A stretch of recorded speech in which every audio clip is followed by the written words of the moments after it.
وداعيا إلى الله بإذنه وسراجا منيرا.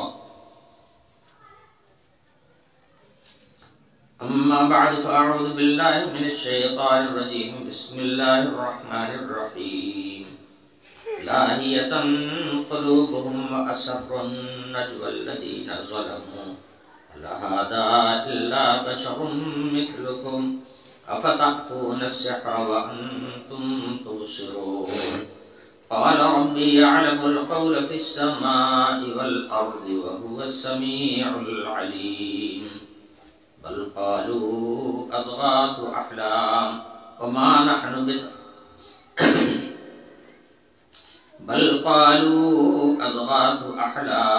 بل افتراه بل هو شاعر فليأتنا بآية كما أرسل الأولون. ما آمنت قبلهم من قرية أهلكناها أفهم يؤمنون. وما أرسلنا قبلك إلا رجالا نوحي إليهم فاسألوا أهل الذكر إن كنتم لا تعلمون. پچھلی آیتوں میں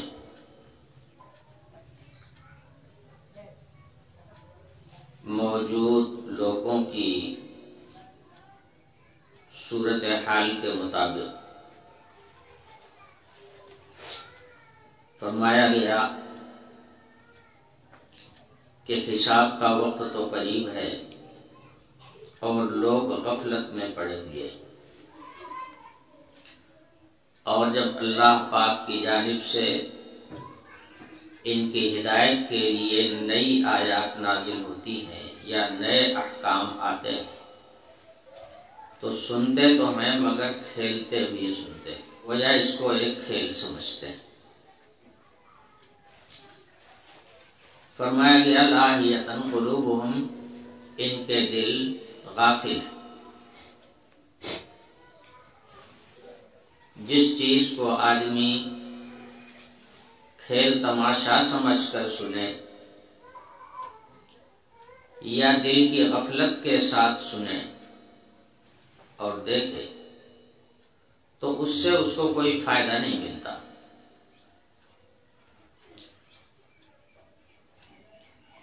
کیونکہ اس سے استفادہ کرنا مقصود ہی نہیں ہوتا،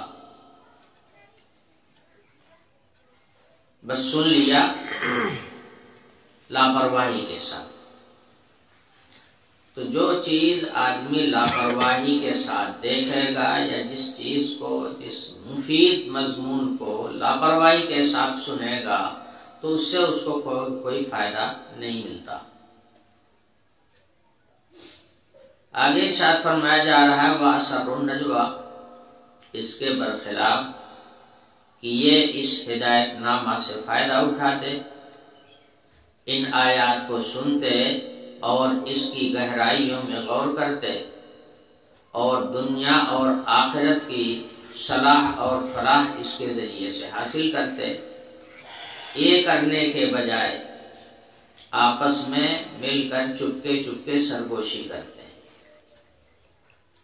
وَأَسَرُّوا النَّجْوَىٰ، اور اپنی سرگوشی کو یہ چھپاتے ہیں۔ سرگوشی کہتے ہیں کہ دو آدمی چپکے چپکے کوئی بات کریں، دوسروں سے بچا کر کہ کوئی دوسرا سن نہ لے، تو یہ آپس میں سرگوشی کرتے ہیں۔ یہ کون لوگ ہیں؟ یہ ظالم لوگ ہیں، یہ دوسروں پر ظلم کرنے والے نہیں ہیں، یہ خود اپنے اوپر ظلم کرنے والے لوگ ہیں۔ جو کسی حقیقت پر پردہ ڈالنے کی کوشش کرے، ظاہر ہے کہ وہ خود ہی احمق ہے۔ سورج طلوع ہے، اگر کوئی آدمی سورج پہ پردہ ڈالنے کی کوشش کرے گا تو خود ہی بے وقوف ہوگا۔ سورج کا تو اس میں کچھ بھی نہیں بگڑے گا، نہ وہ سورج کو روک پائے گا نہ وہ سورج کو چھپا پائے گا، وہ تو روشن ہو رہا ہے، ہوگا اور ہو کے رہے گا۔ اب اگر اسے کوئی چھپانے کی کوشش کرے گا تو احمقانہ اس کی ساری تدبیر احمقانہ تدبیر ہوگی۔ اس کی ساری کارروائی بے وقوفی پر مشتمل ہوگی۔ اسی کے متعلق وہ مقولہ مشہور ہے کہ آسمان کا تھوکا اپنے ہی اوپر آتا ہے،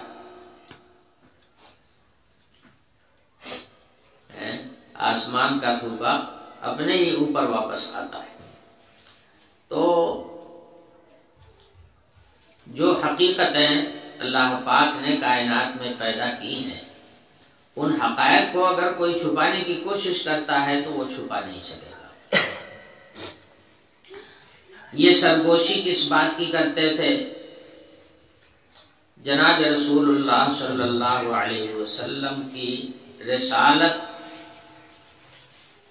کا انہیں اقرار نہیں تھا، اور اس رسالت کو تسلیم کرنے کے لیے تیار نہیں تھے، تو آپس میں چرچا کرتے تھے اور چپکے چپکے گفتگو کرتے تھے کہ دیکھو اس آدمی کے جال میں دیکھو کہیں پھنس نہ جانا۔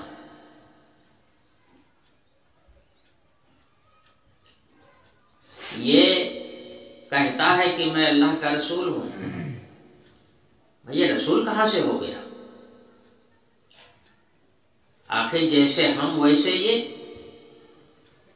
جیسے انسان ہم ہیں ویسے انسان یہ، جیسے روٹی ہم کھاتے ہیں یہ بھی کھاتے ہیں، جیسے ہم بازار جاتے ہیں یہ بھی جاتے ہیں، ہم کھانے پینے کی حاجت مند ہے یہ بھی کھانے پینے کے حاجت مند ہے، ہم شادی بیاہ کرتے ہیں یہ بھی شادی بیاہ کرتے ہیں، تو آخر ہمارے اور ان کے درمیان میں فرق کیا ہے؟ جیسے ہم ویسے یہ، کہاں سے یہ رسول ہو گئے؟ اللہ تعالیٰ نے ان کو مقام رسالت کب عطا کر دیا؟ یہ رسول کیسے بن گئے؟ اس سلسلے میں یہ آپس میں سرگوشی کیا کرتے تھے اور چپکے چپکے کنفسی کیا کرتے تھے۔ کہتے تھے ہل ھذا الا بشر مثلکم، یہ تو ہماری تمہاری طرح کا ایک انسان ہے۔ اگر اللہ تعالیٰ کو کسی کو رسول بنا کر ہماری ہدایت کے لیے بھیجنا ہوتا تو اللہ پاک اپنے پاس سے کسی اور کو رسول بنا کر کے بھیجتے۔ مثلا اللہ کے فرشتے ہیں، وہ مٹی کی مخلوق نہیں ہے، وہ نور کی مخلوق ہے۔ انسان مٹی سے بنا ہے، فرشتے نور سے بنے ہیں، تو بہرحال جو نور سے پیدا ہوا ہے وہ مٹی سے بنی ہوئی مخلوق سے تو افضل ہے۔ اس لیے اگر اللہ رسول بنا کر کسی کو بھیج دے تو ظاہر ہے کہ وہ کوئی نوری مخلوق ہوتا، فرشتہ ہوتا، تو ہم مان لیتے کہ بھئی یہ اللہ کے رسول ہیں، اللہ کے برگزیدہ ہیں، اور ان کو اللہ پاک نے اپنی رسالت کے لیے منتخب کیا ہے، اور اللہ کا پیغام یہ ہمارے پاس لے کر کے آئے ہوئے ہیں۔ تو رسول کو مرسل الیہم سے افضل ہونا چاہیے، اور افضل جبھی ہوتا جب وہ انسان نہ ہوتا۔ یہ تھا ان کا اعتراض، اور یہ تھی ان کے شک کی بنیاد۔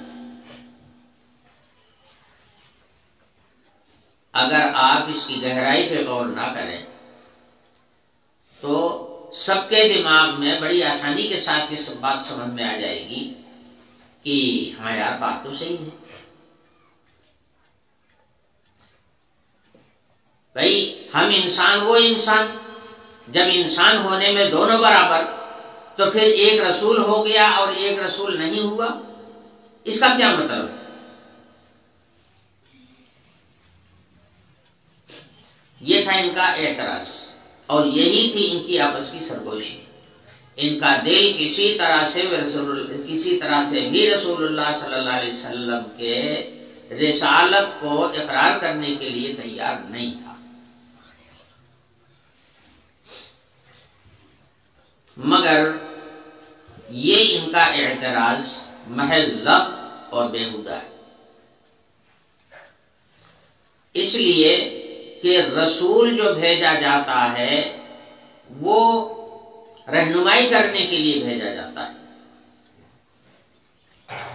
اور رہنما کے لیے یہ ضروری ہے کہ جس کی رہنمائی کرے اس کے جذبات سے، اس کی صلاحیتوں سے، اس کی خواہشات سے، اس کے تقاضوں سے، اس کی طبیعت سے، اس کے مزاج سے واقف ہو۔ اگر واقف نہیں ہوگا تو رہنمائی کیسے کرے گا؟ اب ایک آدمی ڈاکٹر ہے، وہ بھی تو انسانی ہی ہے، اور ایک آدمی ہے کہ جو ڈاکٹر نہیں ہے۔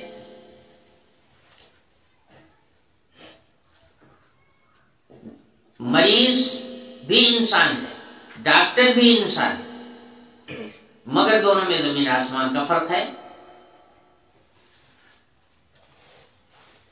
اگر ڈاکٹر کوئی اور ہو انسان کے علاوہ تو وہ ہمارا علاج کیسے کرے گا؟ اگر جنات ڈاکٹر ہو کر کے بیٹھ جائے تو ہمارا علاج کیسے کرے گا؟ نہ وہ ہماری بیماریوں سے واقف ہے، نہ ہمارے احوال سے واقف ہے، نہ ہماری طبیعت اور مزاج سے واقف ہے، تو ہمارا علاج کیسے کرے گا؟ ڈاکٹر پہلے بیماریوں کو پڑھتا ہے، مرض کو جانتا ہے، مرض کے علامات کو پہچانتا ہے، اور اس کے بعد اس بیماری کا علاج کون سی دوا ہے اس کو پڑھتا ہے، سیکھتا ہے اور جانتا ہے۔ اس کے ساتھ ساتھ آدمی کے مزاج اور احوال کو بھی جانتا ہے۔ جب ان سارے علوم سے واقفیت ہوتی ہے تب جا کر کے وہ علاج کے قابل ہوتا ہے، بلکہ جو مریض ہوتا ہے وہ اپنے مرض کی حقیقت کو اچھی طرح سے نہیں جانتا، لیکن جب ڈاکٹر کے پاس پہنچتا ہے تو ڈاکٹر اس کو اس سے زیادہ جانتا ہے۔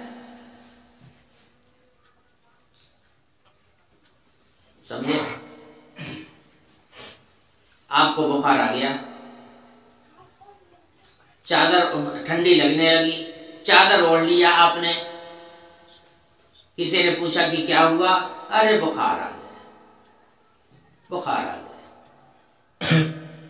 یہ بخار کس نوعیت کا ہے؟ کون سا بخار ہے؟ اس کے اثرات کیا مرتب ہوتے ہیں جسم کے اوپر؟ کیا کیا کیفیات جسم کی ہوتی ہیں اس وقت، اور آدمی کا مزاج اور آدمی کی طبیعت کیسی ہو جاتی ہے، اس کو بیمار نہیں جانتا۔ بیمار تو بس ڈاکٹر کے پاس جا کر کے بیٹھ جائے گا اور کہے گا ڈاکٹر صاحب ہم کو بخار آ رہا ہے، ٹھنڈی لگ رہی، بس اتنا جانتا ہے، اس کے آگے کچھ نہیں جانتا۔ مگر جس ڈاکٹر کے پاس گیا ہے وہ ڈاکٹر اس کی چال کو دیکھے گا، اس کی ڈھال کو دیکھے گا، اس کے بولنے کے طرز کو دیکھے گا، اس کی زبان کو دیکھے گا، اس کے ہاتھ کو دیکھے گا، اس کی رگوں پر آلہ لگا کر کے اس کی دل کی حرکت کو ٹٹولے گا، اس عزم کی حرکات کو ٹٹولے گا، اور اس کے بعد پھر یہ فیصلہ کرے گا کہ یہ فلاں قسم کا بخار ہے۔ اب تعین کرے گا، اس کے بعد پھر اس کا علاج اس کے مطابق وہ کرے گا، تب جا کر کے مریض کا علاج ہو پائے گا۔ تو دیکھیے ڈاکٹر بھی انسان ہے، مریض بھی انسان ہے، مرض لگا ہوا ہے بیمار کو، تکلیف ہے بیمار کو، مگر بیمار اپنی تکلیف کے حقائق کو نہیں جانتا پوری طرح سے، مگر ڈاکٹر اس کی تمام حقائق کو، تمام کیسے کیفیات کو دیکھ کر، علامتوں کو دیکھ کر وہ پہچان لیتا ہے اس کو فلاں قسم کا بخار لگا ہوا ہے۔ اب جب وہ بخار کی نوعیت کو جان جائے گا، اسی کے مطابق پھر دوا دے گا، اب مریض چنگا ہو جائے گا۔ اور اگر ڈاکٹر ماہر نہیں ہوگا اپنے فن کا، اس لیے اب اس زمانے میں جو ڈاکٹری پڑھائی جا رہی ہے، تمام بیماریوں کی نوعیت کو تقسیم کر دیا گیا اور تقسیم کر کے خاص قسم کا علم خاص لوگوں کو پڑھایا جاتا ہے، اسی لیے وہ ڈاکٹر اس بیماری کا اسپیشلسٹ کہلاتا ہے۔ اگر آپ کے دماغ سے تعلق رکھنے والی بیماری ہے تو پیٹ والے ڈاکٹر کے یہاں اگر آپ جائیں گے تو آپ کو آرام نہیں ملے گا۔ پیٹ والا ڈاکٹر الگ ہے، دماغ والا ڈاکٹر الگ ہے، دل کی دھڑکن پر نظر رکھنے والا اور دل کی بیماریوں سے تعلق رکھنے والے تمام امراض کا ماہر ڈاکٹر دوسرا ہے، ہڈیوں کا ڈاکٹر دوسرا ہے، نسوں کا ڈاکٹر، نسوں کا جانکار دوسرا ہے۔ یہ تقسیم اب کر دی گئی، پہلے سارا علم حکیموں کو پڑھایا جاتا تھا، ایک ساتھ پڑھایا جاتا تھا، جو حکیم ہو گیا وہ سارے امراض کا ماہر ہو گیا، مگر اب اس ڈاکٹری نے تمام امراض کے انواع کو الگ الگ کر دیا ہے، اس لیے کہ اس میں اتنا باریکی تک پہنچایا جاتا ہے کہ اتنا وقت ایک آدمی نہیں دے سکتا، اتنا علم اگر پڑھے گا تو ایک آدمی پڑھتے پڑھتے بڈھا ہو جائے گا، وہ علاج کیا کرے گا کسی کا۔ بہرحال میرے کہنے کا مطلب یہ ہے کہ مریض بھی انسان، ڈاکٹر بھی انسان۔ اب اگر کوئی کہنے لگے کہ ہم ڈاکٹر کو تسلیم نہیں کریں گے، ہم حکیم کو نہیں مانتے، ہم اپنا علاج ڈاکٹر سے نہیں کرائیں گے، اور وہ دلیل یہ دینے لگے کہ ڈاکٹر کو ہم ڈاکٹر اس لیے نہیں مانتے کہ جیسے انسان ہم ویسے انسان ڈاکٹر، تو اس کی کیا وجہ ہے کہ وہ ڈاکٹر بن گیا اور میں ڈاکٹر نہیں بنا؟ وہ ساری بیماریوں کا ماہر اور امراض و علاج کا ماہر ہو گیا اور میں نہیں ہو پایا؟ جیسے وہ کھاتا ہے ویسے میں کھاتا ہوں، جیسے وہ چلتا ہے ویسے میں چلتا ہوں، جو ضرورت اس کی ہے وہی ضرورت ہماری ہے، تو پھر ہم ڈاکٹر کو کاہے کو مانیں؟ تو ایسے آدمی کو نرا بے وقوف نہیں کہا جائے گا تو کیا کہا جائے گا؟ ایسا آدمی تو احمق ہوگا۔ میں عرض یہ کر رہا تھا کہ ان لوگوں کا جو یہ خیال تھا رسول کے سلسلے میں کہ یہ رسول کہاں سے ہو گئے، ارے بھائی رسول ہو گئے اس علم کی وجہ سے جو اللہ پاک نے ان کے پاس بھیجا، اور علم کی وجہ سے انسان ہوتے ہوئے آدمی ایک دوسرے انسان سے ممتاز ہو جاتا ہے۔ دنیا کے اندر تمام ڈگری والے گھوم رہے ہیں، یہ بات الگ ہے کہ یہ دنیاوی علوم جتنے ہیں یہ یہی دنیا ہی میں حاصل کیے جاتے ہیں، مگر علم رسالت ایسا علم ہے کہ جس کا کوئی مدرسہ دنیا میں نہیں ہے۔ یہ علم پروردگار عالم کی جانب سے رسولوں کے سینے پر اتارا جاتا ہے، اس علم کے پڑھنے کا نہ کوئی مدرسہ ہے، نہ مکتب ہے، نہ اس کا کوئی مرکز ہے، نہ کوئی انسان ہے جو یہ علم دے سکے۔ یہ علم ڈائریکٹ پروردگار عالم کی جانب سے آتا ہے، اور جس کو اللہ پاک اپنا رسول منتخب کر لیتے ہیں اس کے سینے پر یہ علم نازل ہوتا ہے۔ اگر اس کا کوئی مدرسہ ہوتا، اس کا کوئی پڑھانے والا ہوتا، اس علم کا کوئی بتانے والا ہوتا تو ہر آدمی اس کے پاس پہنچ کر کے علم حاصل کر لیتا، مگر یہ تو دنیا کے نظام سے ایک باہر کی چیز ہے، یہ ما فوق العادت ایک امر ہے۔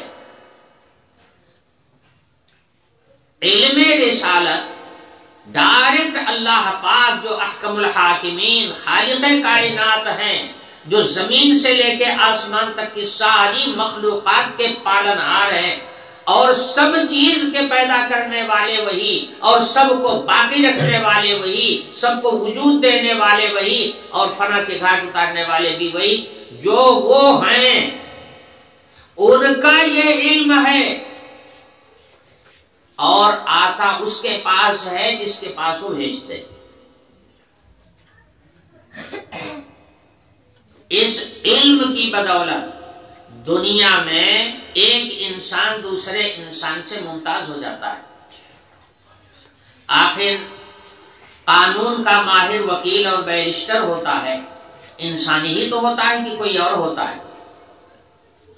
زمین جائیداد آپ کی ہوتی ہے اور مقدمہ وکیل لڑتا ہے، کیوں؟ اس لیے کہ آپ کی زمین جائیداد کی نوعیت سے آپ کا وکیل آپ سے زیادہ جانتا ہے، اس کے پاس اس کا علم موجود ہے۔ زمین آپ کی ہے، مقدمہ آپ کا ہے، اور جانکار آپ سے زیادہ آپ کا وکیل رکھتا ہے، یا جانکاری آپ کا وکیل زیادہ رکھتا ہے۔ آخر ہے تو دونوں انسانی نا۔ تو یہ فرق مراتب تو پوری دنیا میں پھیلا ہوا ہے۔ علم کی وجہ سے آدمی ہونے کے باوجود آدمیوں سے اونچا ہو جاتا ہے۔ تو اللہ تعالی نے انسانوں کی ہدایت اور رہنمائی کے لیے جو رسول بھیجے ہیں، وہ رسول سارے انسانوں میں ممتاز ہیں، اور ان کا مقام سارے انسانوں میں سب سے بلند ہے، اس علم کی بنیاد پر جو اللہ پاک اپنے پاس سے اپنے رسول کے سینے پر نازل کرتے ہیں۔ اس وجہ سے وہ انسان ہونے کے باوجود مقام رسالت پر فائز ہوتا ہے، اور سارے انسانوں میں سب سے اعلیٰ اور افضل ہوتا ہے۔ اسی لیے جتنے پیغمبر دنیا میں آئے، انہوں نے کسی حکومت کے سامنے، کسی طاقت کے سامنے سر نہیں جھکایا، نہ انہوں نے کسی سے علم لیا، نہ انہوں نے کسی کو اپنا استاد بنایا، اس لیے کہ جب ان کا معلم خود باری تعالی ہے تو پھر ان کو کسی علم کی محتاجی کہاں؟ کسی انسان سے وہ کیوں علم لے گے؟ انبیاء علیہ السلام دنیا کو علم دینے کے لیے آتے ہیں، دنیا سے علم لینے کے لیے نہیں آتے۔ انبیاء علیہ السلام نے ہی بتایا کہ بیماریاں کیا ہیں اور ان بیماریوں کا علاج کیا ہے۔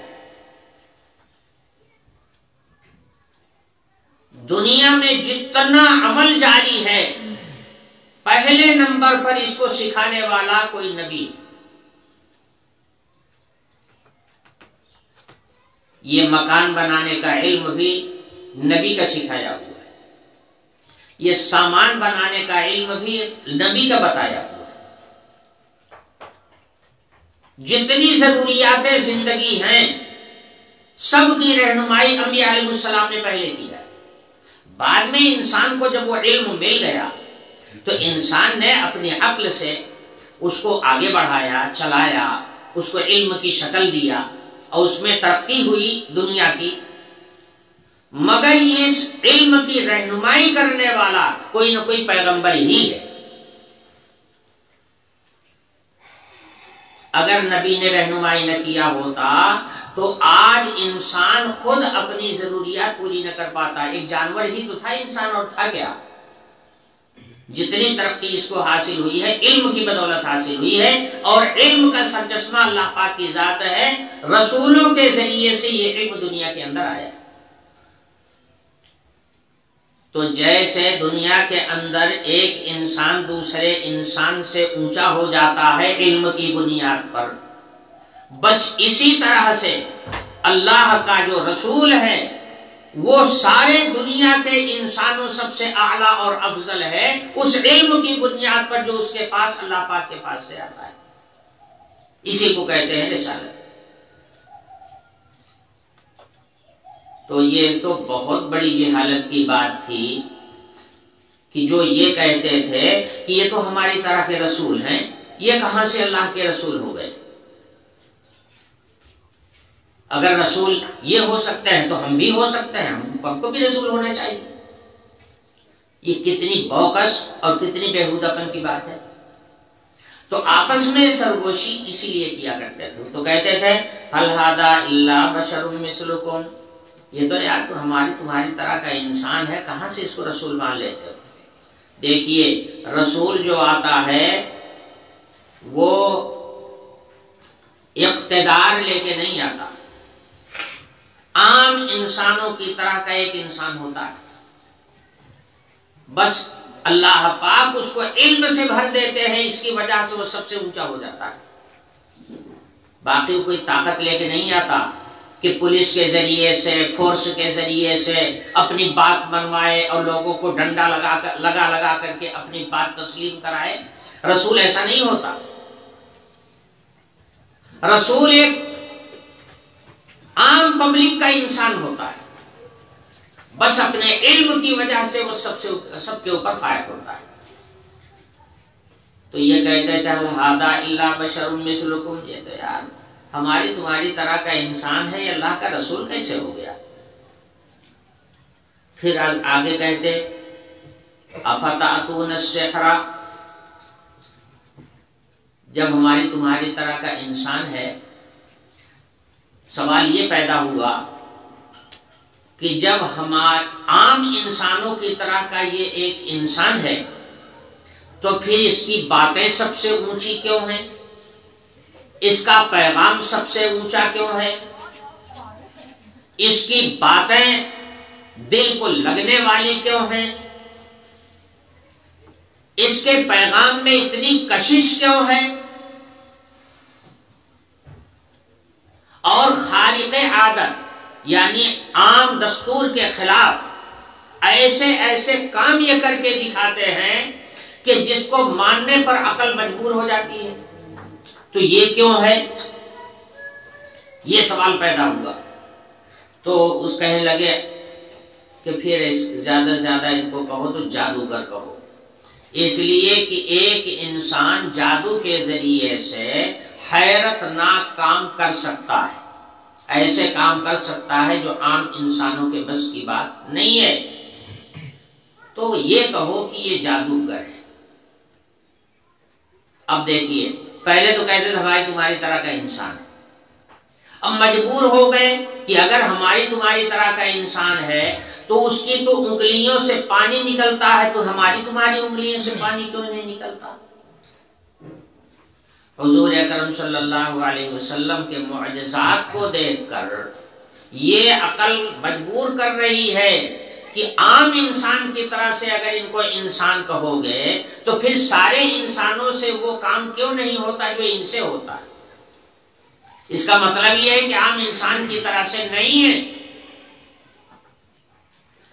حضور اکرم صلی اللہ علیہ وسلم ایک غزوے میں تشریف لے گئے، ساتھ میں کچھ لوگ، ساتھ میں مجاہدین تھے، ایک مقام پر پڑاؤ ہوا اور حضور کی اونٹنی جو ہے وہاں سے چلی گئی کہیں کسی طرف چرنے کے لیے اور لوٹ کر کے نہیں آئے۔ اب حضرات صحابہ اس کو تلاش کر رہے ہیں، اس گلی اس گلی، اس جنگل، چاروں طرف تلاش ہو رہی ہے اور اونٹنی ہے کہ کہیں ملی ہی نہیں۔ تو حضور کے سپاہیوں میں سے ایک سپاہی نے کہا اس لیے کہ اس کو حضور سے سچی محبت نہیں تھی، ساتھ میں تو تھا مگر حضور سے سچی محبت رکھنے والا آدمی نہیں تھا، تو اس نے طنز کیا، اس نے کہا کہ یہ ہمیں آسمان تک کی تو خبر بتاتے ہیں، غیب کی تمام چیزیں بتاتے ہیں، اور انہیں اپنی اونٹنی کی خبر نہیں ہے کہ ہماری اونٹنی کہاں ہے۔ یہ اس نے طنز کیا۔ تو حضور اکرم صلی اللہ علیہ وسلم کو معلوم ہو گیا کہ وہ اس قسم کا طنز کر رہا ہے اور لوگوں میں اس کا چرچا چل رہا ہے۔ حضور کو خود معلوم ہو گیا، تو حضور اکرم صلی اللہ علیہ وسلم نے صحابہ کو بلا کے فرمایا کہ ادھر آئے، فرمایا جاؤ میری اونٹنی فلاں گھاٹی میں ایک پیڑ کے پاس کھڑی ہے، وہیں پر ملے گی۔ حضور نے گھاٹی کا نام بتایا، صحابی کو مقرر کیا کہ فلاں جگہ جاؤ، میری اونٹنی وہیں پر کھڑی ہے، جاؤ لے آؤ۔ اب دو صحابی گئے تو دیکھا کہ وہ اونٹنی اس گھاٹی کے اندر ببول کے پیڑ میں جو چل رہی تھی، تو اسی میں اس کی نکیل الجھ گئی۔ اب وہ چھوڑا نہیں پا رہی تھی، آنا چاہتی تھی مگر چھوڑا نہیں پا رہی تھی، تو بیچاری کھڑی تھی وہیں پر۔ جیسے حضور نے فرمایا تھا ویسے ہی ملا، حضور کے اوپر جادو کیا گیا، حضور کے اوپر اس کا اثر بھی ہوا، حضور بیمار پڑ گئے۔ پھر حضور نے فرمایا حضرت علی کو اور چند صحابہ کو، اور فرمایا کہ ایسا ہے میرے اوپر جو جادو کیا گیا ہے وہ جادو کا سامان فلاں کنویں میں اندر ایک پتھر کے نیچے رکھا ہوا ہے، جاؤ اس کو نکالو۔ اب یہ 3-4 صحابی پہنچے جا کر کے اس کنویں پر، وہ کنواں جو ایک دم جنگل میں تھا، اس کنویں پر پہنچے، اور نہ وہاں رسی تھی، نہ ڈول تھا، نہ گڑاری تھی، کچھ بھی نہیں تھا۔ کسی طرح سے اس میں نیچے اترے، اندر جا کر کے دیکھا تو وہاں اوپر کو تو کچھ بھی نہیں دکھائی دے رہا تھا، مگر کنویں کے پانی کا رنگ بدلا ہوا تھا۔ تو حضرت علی رضی اللہ عنہ نے ایک پتھر اٹھایا، دیکھا تو اس پتھر کے نیچے وہ سارا کرتب کر کے رکھا ہوا تھا، اس کو نکال کر کے باہر گئے۔ اب یہ بات حضور کو کسی نے بتائی تھی، اور ان باتوں کا مشاہدہ وہاں کے لوگ اس وقت کر رہے تھے، دیکھ رہے تھے۔ تو جب آپس میں کہنے لگے یہ ہماری تمہاری طرح کا انسان کہاں سے یہ رسول ہو گیا، تو سوال یہ پیدا ہوا کہ یہ جو بڑی بڑی کرامتیں، بڑے بڑے معجزات دکھا رہے ہیں، اور ایسی ایسی حیرت ناک باتیں بتاتے ہیں اور سب صحیح ثابت ہوتی ہیں، تو آخر اس ایسی صورت میں کیا کہو گے ان کو؟ تو کہنے لگے رسول مت کہو، لیکن ان کو کہہ دو کہ جادوگر ہے، جادو کے ذریعے سے اس قسم کی باتیں یہ بتایا کرتے ہیں۔ تو کیا تم لوگ جادوگر کے پاس جاؤ گے؟ افتأتون السحر وانتم تبصرون، تم دیکھ رہے کہ یہ انسان ہے اور ایک جادوگر ہے، تو کیا تم لوگ جادوگر کے پاس جاؤ گے؟ اچھا، ایک طرف سے جادوگر کہنے لگے، تو پھر اعتراض ہوا آپس میں کہ یار جادوگر کہتے ہو، جادو کا مطلب یہ ہوتا ہے کہ جادو ایک باطل چیز ہوتی ہے جو آنکھ سے دکھتی تو ہے مگر واقعتاً اس کا وہ کوئی وجود نہیں ہوتا، واقعتاً اس کا کوئی وجود نہیں ہوتا۔ اس پر مجھے ایک واقعہ یاد آیا، میں چھوٹا سا تھا، جیسے ہمارے سالم وغیرہ ہیں ایسے ہی تھا، اور یہیں تلیانے میں ایک جادوگر آیا ہوا تھا، اور وہ جادو دکھا رہا تھا، ڈبلو بجا رہا تھا اور کوئی پیسہ وصول کر رہا تھا، بھیڑ لگی ہوئی تھی۔ تو اس نے کیا کیا، میں بھی وہاں موجود تھا دیکھنے والوں میں، تو میں نے دیکھا کہ وہ ایک جھابا لیے ہوئے تھا، اور جھابا بھی اتنا تھا کہ جس میں مرغی تو جا سکتی ہے، آدمی نہیں اس میں بیٹھ سکتا۔ اس کے ساتھ میں اس کی عورت تھی، اس نے اپنی عورت کو اسی اپنے جھابا کے اندر بند کر دیا اور دوسرا کھیل دکھانے لگا اور کہا کہ دیکھو اسی کے اندر میری عورت ہے. یقین مان لیجئے اتنا اونچا جھابا تھا کہ جس کے اندر مرغی تو جا سکتی ہے، باقی کوئی انسان لیٹ کے بھی نہیں بیٹھ سکتا، اس میں لیٹ کے بھی نہیں رہ سکتا. چھوٹی سی جگہ اس نے اپنی عورت کو اس کے اندر بند کر دیا اور دیکھ رہے ہیں اپنی آنکھ سے دکھائی دے رہا ہے کہ بند ہو گئی اس کے اندر. کچھ دیر تک دوسرا کچھ کرتب دکھاتا رہا. اس کے بعد اس نے کہا کہ میں اپنی عورت کو کاٹ ڈالتا ہوں.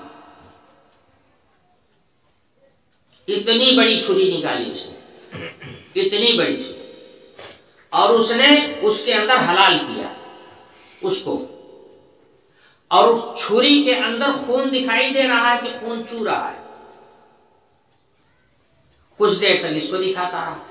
اس کے بعد جب کھیلا ختم کرنا ہوا اس کو تو اس نے جھبیا کا اوپر کا ڈھکن ہٹا دیا اور وہ عورت صحیح سالم نکل آئی.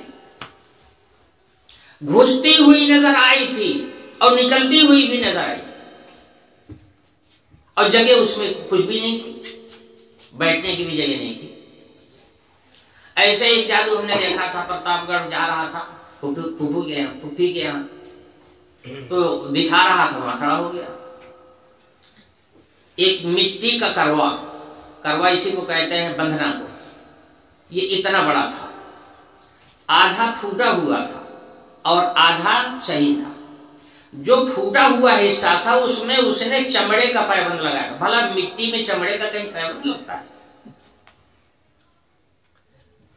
اور کوئی چیز ہو تو لگ جائے. مٹی کے برتن میں، وہ بھی پکا ہوا برتن ہو، آپ اس کا کپڑے کا پابند لگا سکتے ہیں یا چمڑے کا پابند لگا سکتے ہیں؟ اور اتنا موٹا موٹا سوت دکھائی دے رہا تھا کہ وہ سیا ہوا ہے. سب حیرت ناک. اس نے اس کروا کو اٹھایا آسمان کی طرف اور لو اسے ڈپلو بجا رہا تھا اور کرتب دکھا رہا تھا. تو کہا دیکھو اس کے اندر آسمان سے پانی آ رہا ہے، اور واقعی پانی اس کے اندر بھر گیا. نیچے اتنا بڑا سوراخ تھا نیچے، اس سے تو پانی نہیں گر رہا تھا اور اس کے منہ کے اوپر سے پانی چھلک رہا تھا. اب بتاؤ، اوپر سے پانی چھلک رہا ہے اور نیچے جو اتنے بڑے موٹے سوراخ ہیں اس سے ایک قطرہ پانی نہیں گر رہا ہے. پھر اس نے ایک چٹکی مٹی اٹھائی اور مٹی اٹھا کر کے سب کے ہاتھوں میں دیا اور کہا کہ دیکھو سب کوئی بند کر لو. سب لوگوں نے بند کر لیا. اس کے بعد اس نے کہا جب میں کہوں کھولو تب کھولنا، اس کے پہلے مت کھولنا. تب سب مٹھی میں بند کی ہوئی ہے. اس کے بعد کہتا ہے کہ کیا کھانا چاہتے ہو تم لوگ؟ تو لوگوں نے کہا پیڑا. تو اس نے کہا اب وہ انگلی کھولو، مٹھی کھولو. اب مٹھی کھولتے ہیں تو سب کی ہتھیلی پہ پیڑا رکھا ہوا ہے. سمجھے؟ اور جو کھیلا ختم ہوا تو کچھ نہیں. جو کھیلا ختم ہوا تو کچھ بھی نہیں ہے. اور جب تک کھیلا دکھا رہا تھا تب تک یہ سب دکھائی دے رہا. یہ میرا اپنی آنکھ کا دیکھا ہوا ہے، اس لیے بتاؤ. تو جادو تو ایسا ہوتا ہے. آخر حضرت موسیٰ علیہ السلام کے مقابلے میں جو جادوگر آئے تھے وہ ایمان کیسے لائے؟ جادوگروں نے جادو کیا تو ان کا تو تھا جادو. رسیاں اور لاٹھیاں انہوں نے پورے میدان میں پھینک دیا، اور اس کے بعد جب انہوں نے دکھانا شروع کیا تو وہ سب سانپ بن گئی اور پورا میدان سانپ سے بھر گیا.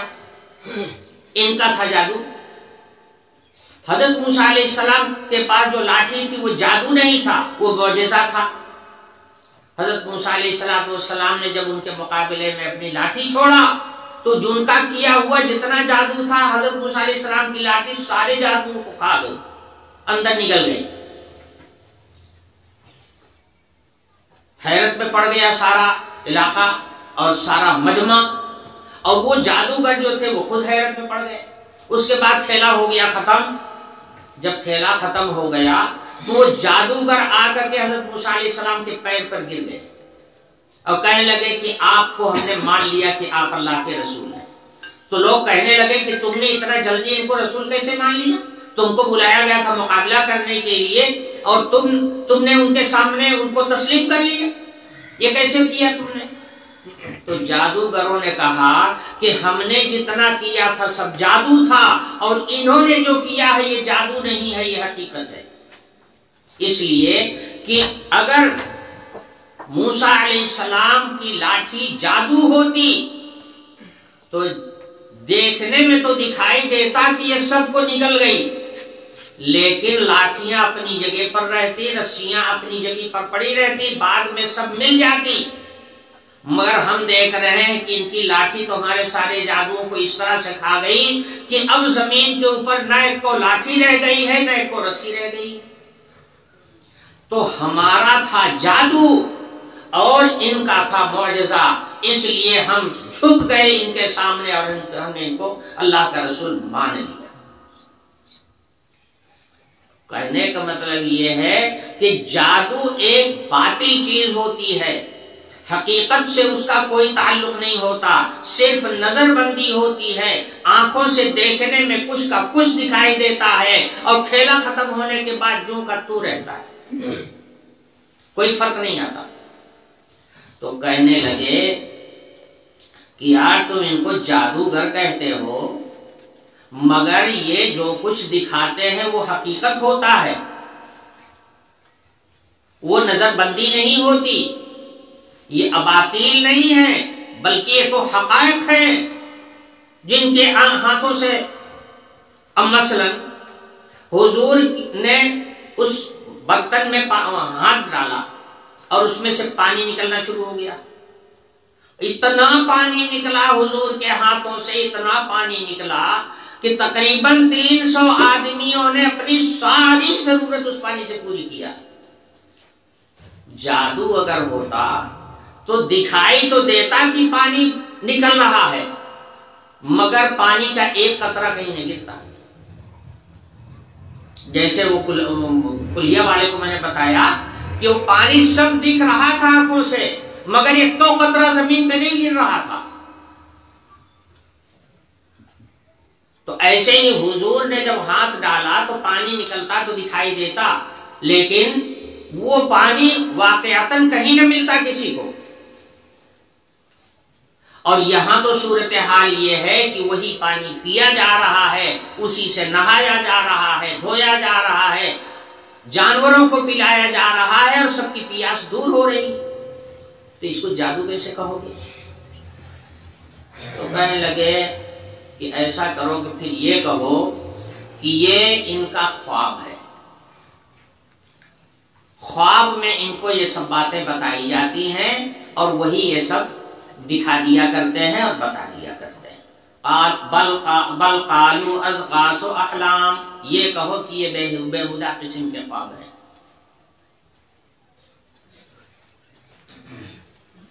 کہنے لگے کہ حضور جو کچھ دکھاتے ہیں یہ نفس الامر میں واقعتاً ہوتا ہے.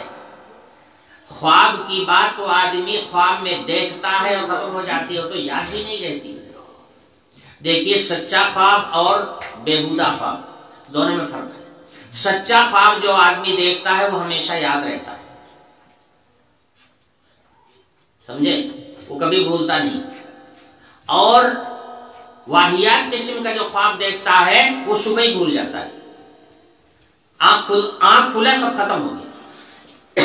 تو یہ کہہ رہے تھے کہ یہ بےہودہ خواب ہے، ان کو دکھایا جاتا ہے، اسی خواب میں ان کو یہ سب باتیں بتائی جاتی ہیں. تو بےہودہ خواب تو یاد ہی نہیں رہتا. اور یہ تو قرآن سناتے ہیں، اتنے بڑے بڑے پارے اور اتنے بڑے بڑے رکوع، اتنی بڑی بڑی صورتیں سناتے ہیں، بھلا یہ خواب کیسے ہو سکتا ہے؟ خواب تو دیکھنے کے بعد صبح آنکھ کھلی ختم. اور ان کا تو سب محفوظ ہے، کیسے کہو گے کہ یہ اضغاث و احلام ہے؟ کہنے لگے کہ ہاں یار یہ بات بھی صحیح کہہ رہے ہو. تو ایسا ہے کہ ہم یہ کہتے ہیں کہ یہ گڑھتے ہیں، یہ خود سے بناتے ہیں. بل افتراہ، کہنے لگے کہ افترا کہتے ہیں جھوٹ کو، یعنی جھوٹی باتیں خود سے بناتے ہیں، اس کی کوئی واقعیت نہیں ہوتی. تو کہنے لگے کہ ان کی بتائی ہوئی بات تو ہر بات واقعے کے مطابق ہوتی ہے، تو افترا کیسے کہہ سکتے ہیں اس کو؟ کہنے لگے کہ پھر اچھا ہے ایسا کرو، یہ کہو کہ یہ شاعر ہے. جیسے شاعر جو ہے کلام کی تخلیق کرتا ہے، ایسے ہی یہ ایک شاعر ہیں اور یہ اپنا کلام خود بناتے ہیں، کہیں قرار نہیں. ایک دفعہ کہا کہ یہ جادوگر ہے، پھر کہا کہ جادوگر نہیں بلکہ یہ ان کا خواب ہے، پھر کہنے لگے اس پر بھی قرار نہیں، پھر کہنے لگے کہ بلکہ یہ افترا ہے، اس پر بھی قرار نہ ہوا تو کہنے لگے اب کہو کہ یہ شاعر ہے. تمہارے قول و قرار میں کوئی پائیداری بھی ہے؟ اس کا مطلب یہ ہے کہ تم ان کو پہچان نہیں پائے، تم ان کو سمجھ نہیں پائے، اور ان کی رسالت کا اقرار و اعتراف کرنے کے بجائے تم صرف حسد کی وجہ سے ان کا انکار کر رہے ہو، اور تمہیں خود ہی اب اطمینان نہیں ہے کہ ہم ان کو کہیں کیا، یہ کہیں کہ وہ کہیں کہ وہ کہیں کہ وہ کہیں، کیا کہیں، تمہیں خود ہی اس پر اطمینان نہیں ہے. اس کا مطلب یہ ہے کہ تم خود باطل کرو. تو کہنے لگے فَلْيَأْتِنَا بِآیَةٍ كَمَا أُرْسِلَ الْأَوَّلُونَ. اچھا تو ٹھیک ہے، اگر یہ رسول ہی ہیں تو پھر یہ جیسے پچھلے زمانے کے رسول گزرے ہیں اس طرح کا کوئی معجزہ کیوں نہیں دکھاتے. فَلْيَأْتِنَا بِآیَةٍ كَمَا أُرْسِلَ الْأَوَّلُونَ. جیسے معجزات پچھلے پیغمبر لائے تھے ایسا کوئی معجزہ یہ کیوں نہیں دکھاتے. ما آمنت قبلهم من قرية أهلكناها أفهم يؤمنون. قرآن اس کا جواب دے رہا ہے کہ جن پچھلے پیغمبروں کی بات تم کر رہے ہو، ان پچھلے پیغمبروں نے جب اپنے زمانے میں اپنا معجزہ دکھایا تھا تو کیا سب ایمان لائے تھے کیا؟ جسے توفیق ہدایت ہوئی ہے اسی کو ایمان ملا ہے، اور جسے توفیق ہدایت نہیں ہوئی وہ ایمان سے تب بھی محروم رہ گیا ہے. آخر حضرت موسیٰ علیہ السلام کا معجزہ دیکھ کر کے فرعون نے چاہا تھا کہ میں ایمان قبول کر لوں، موسیٰ علیہ السلام کی رسالت کو تسلیم کر لوں، اس کے دل میں آیا تھا، مگر حامان نے کہا میاں اتنا جلدی مت کیجیے، ذرا سوچنے سمجھنے دیجیے، اتنا جلد بازی مت کیجیے. رک گیا بیچارہ، ایمان سے محروم رہ گیا. اور وہ جادوگر جو مقابلے کے لیے بلائے گئے تھے وہ سارے کے سارے مسلمان ہو گئے. تو پتا چلا کہ جس کو ہدایت کی توفیق ملتی ہے وہی اسلام میں آتا ہے، جسے توفیق نہیں ملتی وہ محروم ہی رہ جاتا ہے. تو پچھلے جن پیغمبروں کی بات تم کر رہے ہو جب انہوں نے اپنا معجزہ دکھایا تھا تو سب کو ایمان نہیں ملا تھا، کچھ کو ملا تھا کچھ کو نہیں ملا تھا. اب اگر تم وہ معجزہ دیکھ لو گے تو کیا تم ایمان لو گے کیا؟ اسی کو قرآن کہہ رہا ہے ما آمنت قبلهم من قرية أهلكناها أفهم يؤمنون. جن لوگوں کے سامنے وہ معجزات پیش کیے گئے تھے کیا وہ لوگ سب ایمان لائے تھے کیا؟ جب وہ ایمان نہیں لائے تو تم ہی کہاں سے ایمان لے آلو گے؟ تمہارے لیے کیا ضمانت ہے کہ تم ایمان لاؤ؟